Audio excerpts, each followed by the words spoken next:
आज की इस वीडियो में बात करने वाले एसएससी एमटीएस 2024 के कुछ इंपॉर्टेंट क्वेश्चन जो कि आपके एग्जाम्स के लिए बेहद इंपॉर्टेंट रहने वाले हैं। तो इस वीडियो में हम 25 मोस्ट इंपॉर्टेंट क्वेश्चन कवर कराने जा रहे हैं। इसके अलावा आप कितने सवालों का जवाब सही सही देते हैं आप हमें कमेंट करके ज़रूर बताएं। पहला क्वेश्चन में पूछा यह है कि निम्नलिखित में किसने वर्नाक्यूलर प्रेस एक्ट निरस्त किया था। तो यहाँ पर सबसे पहले सवाल उठता है कि आखिर वर्नाक्यूलर प्रेस एक्ट क्या था।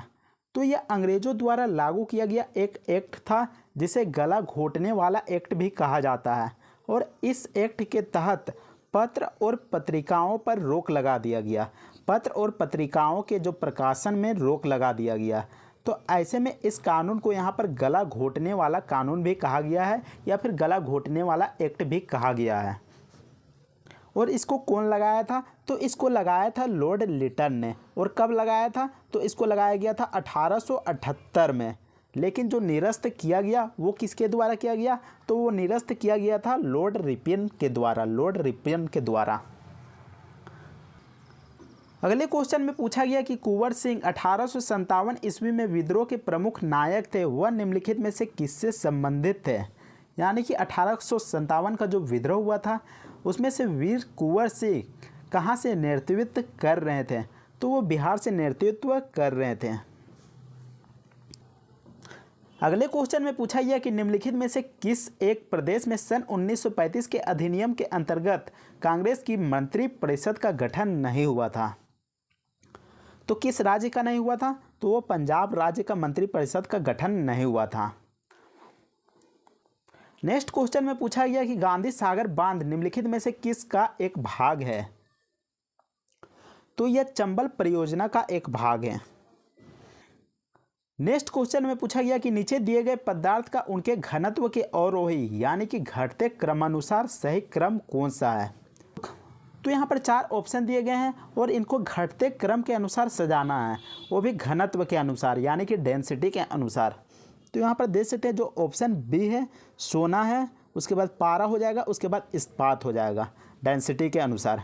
तो आपका बी ऑप्शन यहाँ पर सही हो जाएगा। नेक्स्ट क्वेश्चन में पूछा गया कि निम्नलिखित में से किसने लेजर का आविष्कार किया था। तो लेजर का जो आविष्कार किया था उसका नाम है थियोडोर मेमन। नेक्स्ट क्वेश्चन में पूछा गया कि नेफ्रॉन क्या होता है। तो नेफ्रॉन गुर्दे की क्रियात्मक इकाई होती है। अगले क्वेश्चन में पूछा गया कि 1855-56 में भारत में हुए संथाल विद्रोह का नेतृत्व किसने किया था। तो जो 1855-56 में संथाल विद्रोह हुआ था उसका नेतृत्व सिद्धू और कानू के द्वारा किया गया था। नेक्स्ट क्वेश्चन में पूछा गया कि लाला लाजपत राय की मृत्यु ब्रिटिश सरकार के किस निर्णय का विरोध करते हुए हुई थी। तो लाला लाजपत राय साइमन कमीशन का विरोध कर रहे थे और उसी के दौरान लाठीचार्ज के दौरान लाला लाजपत की राय की मृत्यु हो गई थी। इसके अलावा बहुत सारे क्वेश्चन में पूछा जाता है कि साइमन कमीशन का गठन कब हुआ था। तो साइमन कमीशन का गठन हुआ था 1927 में। लेकिन ये भारत कब आए थे? तो ये भारत आए थे फरवरी 1928 में। इसके अलावा साइमन कमीशन का अध्यक्ष कौन था? तो साइमन कमीशन का अध्यक्ष था sir John Simon. Next question में पूछा गया कि राज्यसभा के बारे में इनमें से कौन सा कथन सही है। तो यहाँ पर ऑप्शन दिया गया कि राज्यसभा को कभी भंग नहीं किया जा सकता, राज्यसभा सांसद का निम्न सदन है, यह लोकसभा की तरह प्रत्यक्ष रूप से निर्वाचित निकाय है, या फिर राज्यसभा का कार्यकाल 5 वर्ष का होता है। तो आपको बता दूं कि ऑप्शन ए है वो बिल्कुल सही है, क्योंकि राज्यसभा को कभी भी भंग नहीं किया जा सकता है। इसके अलावा जो ऑप्शन बी दिया गया है तो राज्यसभा निम्न सदन नहीं बल्कि उच्च सदन है। इसके अलावा जो यहाँ पर लोकसभा की प्रत्यक्ष रूप से निर्वाचित निकाय है यह भी यहाँ पर गलत है। इसके अलावा यहाँ पर नीचे में डी ऑप्शन दे सकते हैं, राज्यपाल का कार्यकाल 5 वर्ष का होता है। तो नहीं होता है, बिल्कुल यहाँ पर 5 वर्ष का नहीं होता है। यहाँ पर जो राज्यपाल का जो सदस्यों का कार्यकाल होता है वो 6 वर्षों का होता है। नेक्स्ट क्वेश्चन में पूछा गया कि मंत्रिपरिषद सामूहिक रूप से किसके प्रति उत्तरदायी होता है। तो आपको बता दूं कि जो मंत्री होता है वो राष्ट्रपति के प्रति उत्तरदायी होता है, लेकिन जो मंत्री परिषद होता है, जो सामूहिक रूप से मंत्री परिषद होता है, वो लोकसभा के प्रति उत्तरदायित्व हो जाता है। तो ऐसे में आपका ऑप्शन ए सही हो जाएगा। इसके अलावा आपको बता दूं कि लोकसभा को भंग किया जा सकता है, लोकसभा को भंग किया जा सकता है। इसके अलावा लोकसभा का वर्णन किस आर्टिकल में है, तो यह आर्टिकल नंबर 81 में है। इसके अलावा लोकसभा को संसद का निम्न सदन कहा जाता है, लोकसभा को संसद का निम्न सदन कहा जाता है। और इसमें कुल कितनी सीटें हैं, और लोकसभा में कुल 552 सीटें हैं। नेक्स्ट क्वेश्चन में पूछा गया कि बोर्नियो, जावा और सुमात्रा निम्नलिखित में से किस द्वीप समूह के द्वीप हैं, तो ये सभी इंडोनेशिया द्वीप समूह के द्वीप हैं। इसके अलावा इंडोनेशिया को क्या कहा जाता है, तो इसे द्वीपों का द्वीप कहा जाता है, द्वीपों का द्वीप कहा जाता है। आपको याद रखना होगा कि इंडोनेशिया को द्वीपों का द्वीप कहा जाता है। इसके अलावा इंडोनेशिया का जो द्वीप समूह है वह एशिया का सबसे बड़ा द्वीप समूह है। नेक्स्ट क्वेश्चन में पूछा गया कि सतलुज और काली नदियों के बीच स्थित हिमालय के हिस्से को क्या कहा जाता है, तो उसे कहा जाता है कुमाऊं हिमालय।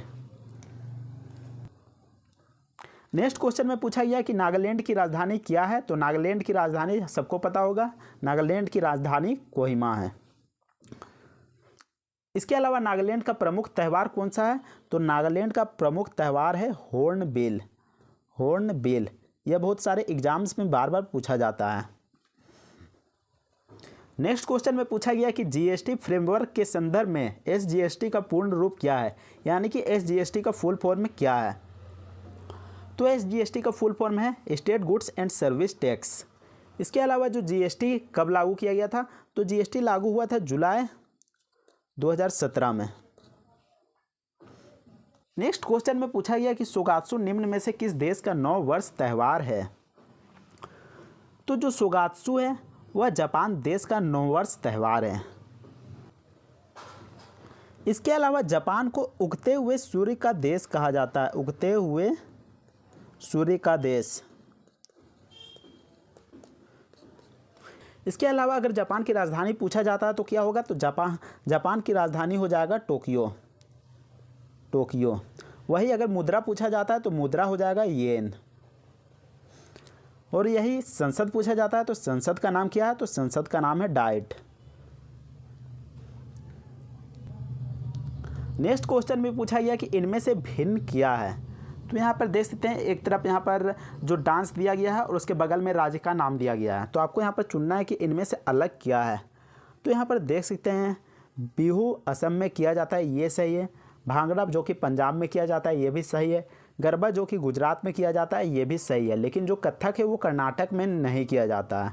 तो ऐसे में आपका ऑप्शन ए है यहाँ पर सही जवाब हो जाएगा।